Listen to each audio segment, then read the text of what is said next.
मलेच्छन का मर्दन करो कालिका माई, मूंद मुख डंडिन को चुगलों को चबाई खाई। खूंद डार दुष्टन को शत्रु संघारिका, कालिका भवानी माय अरज हमरी सुन ले। दार मुंड माल गरे खड़ग कर धर ले, खूंद डार दुष्टन को शत्रु संघारिका। काल से आंख मिलाते हुए वीर गति का वर्ण करने वाले, मृत्यु की दहलीज लांघते हुए रंच मात्र भी विचलित नहीं होने वाले, अपने अंतिम क्षणों में भी मां काली से दमनकारी ब्रिटिश आक्रांताओं और राष्ट्रद्रोहियों का नाश और मातृभूमि की स्वतंत्रता की प्रार्थना करने वाले ये शूरवीर पिता पुत्र हैं शंकर शाह और रघुनाथ शाह। ये महान बलिदानी गोंड राजवंश की परम प्रतापी साम्राज्ञी रानी दुर्गावती के वंशज थे और उसी गढ़ा राज्य के उत्तराधिकारी थे जो 16वीं से 18वीं सदी तक देश के मध्य भाग में फैला हुआ था।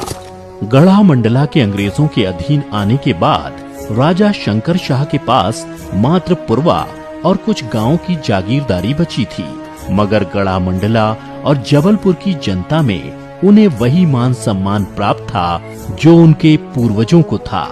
देश के हर राज्य और रियासत पर अवैध रूप से अधिकार करने के लिए अंग्रेज अत्याचारों की पराकाष्ठा पार कर रहे थे। राजा शंकर शाह और कुंवर रघुनाथ शाह इन सभी घटनाओं से बेहद आहत थे। मातृभूमि के वैभव को मलिन करने वाले इन विदेशी आक्रांताओं की परतंत्रता शंकर शाह और रघुनाथ शाह को किसी भी प्रकार स्वीकार नहीं थी। शंकर शाह और रघुनाथ शाह अच्छे कवि भी थे और अपने भीतर धधकती क्रांति की ज्वाला को लोगों तक पहुंचाने के लिए दोनों ने कविता का सहारा लिया और क्रांति की ये आग जबलपुर में तैनात 52वीं अंग्रेज रेजिमेंट तक जा पहुंची और रेजिमेंट के कई भारतीय सैनिक अंग्रेजों के विरुद्ध विद्रोह से सुलगने लगे। ये 1857 की क्रांति का काल था जब देश के अधिकांश भागों में अंग्रेजी शासन के विरुद्ध विद्रोह पनप रहा था। मध्य भारत में राजा शंकर शाह इस क्रांति की अगुवाई कर रहे थे। उन्होंने पुरवा में आसपास के जमींदारों और राजाओं की सभा बुलाई जिसमें रानी अवंतीबाई और 52वीं अंग्रेज रेजिमेंट के कुछ विद्रोही सैनिक भी शामिल हुए। इस क्रांति को आगे बढ़ाते हुए 70 वर्षीय राजा शंकर शाह ने अपने 40 वर्षीय पुत्र और इन सभी आंदोलनकारियों की सहायता से छावनी पर आक्रमण करने की योजना बनाई, जिसके तहत सशस्त्र संघर्ष कर अंग्रेजों का शासन समाप्त करना था।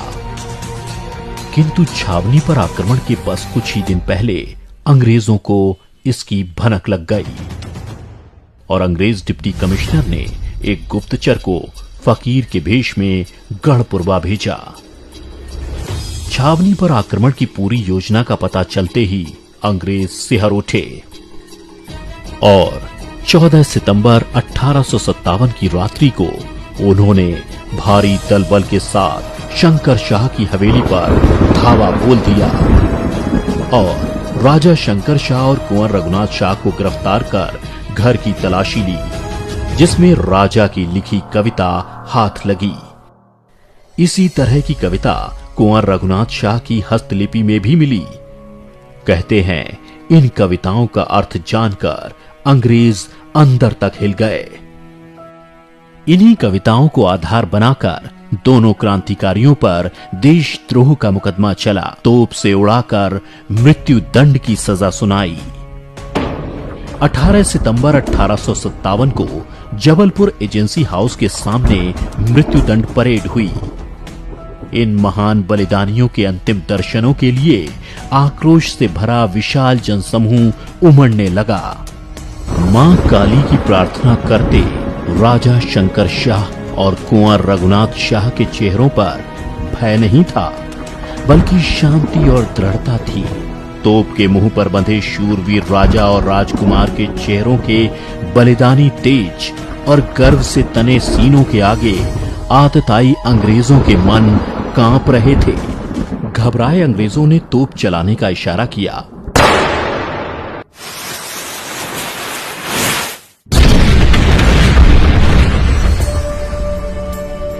तोप के धमाके के बाद राजा शंकर शाह और कुंवर रघुनाथ शाह के शरीर क्षत विक्षत हो गए। राजा शंकर शाह की पत्नी रानी फूल कुंवरबाई ने दोनों के क्षत विक्षत अंगों को एकत्र कर अंतिम संस्कार करवाया और अंग्रेजी शासन से प्रतिशोध लेने का प्रण किया। इन महान आत्माओं के बलिदान से उपजी विद्रोह की आग 52वीं रेजिमेंट से होते हुए दमोह, नरसिंहपुर, सिवनी और रामगढ़ तक फैल गई। जगह जगह अंग्रेजों के खिलाफ सशस्त्र क्रांति फैलने लगी। मध्य प्रदेश के जबलपुर में जहां क्रांतिकारी वीर राजा शंकर शाह और उनके बेटे रघुनाथ शाह शहीद हुए थे, वहां उनकी प्रतिमाओं के इस स्मारक के आगे अपने आप सिर झुक जाता है और हृदय से स्वतः आवाज आती है, धन्य है ये भारत भूमि जहां ऐसे वीरों ने जन्म लिया। ऐसे वीरों को कोटि कोटि नमन।